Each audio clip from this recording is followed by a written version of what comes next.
I'm Kevin Berger. In the Ojibwe language, Ain Dah Yung means our home.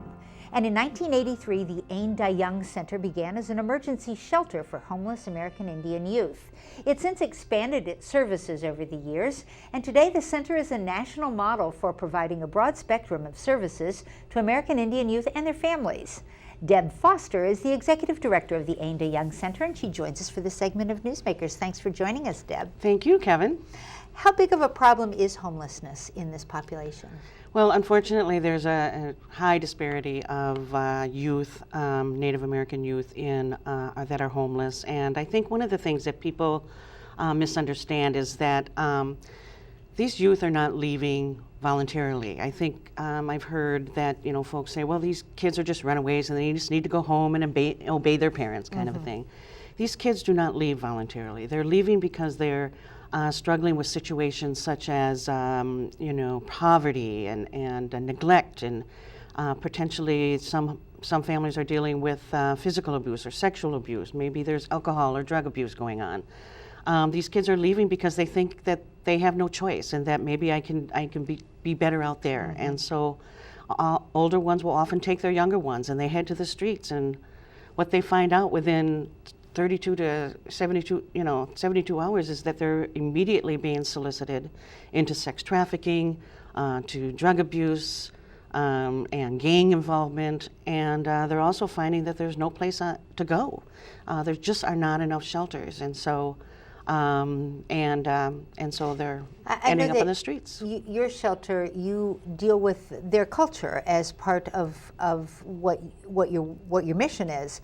What kind of services or programs would a young person get who's homeless that they might not get in another perfectly fine organization that works with homeless youth?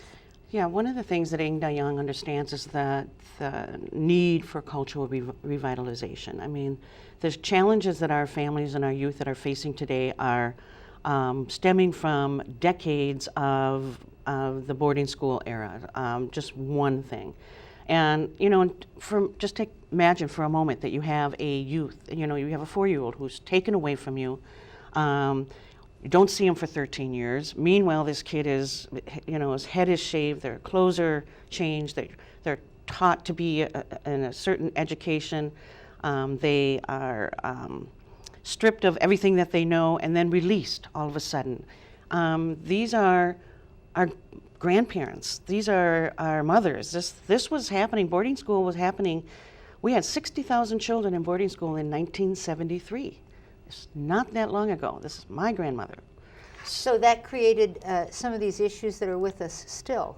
How do you address them now? So what we do is we understand the importance of educating our youth and our families about this historical trauma, helping them to understand what was done, and to unleash the shame and the guilt that so many families feel in our youth.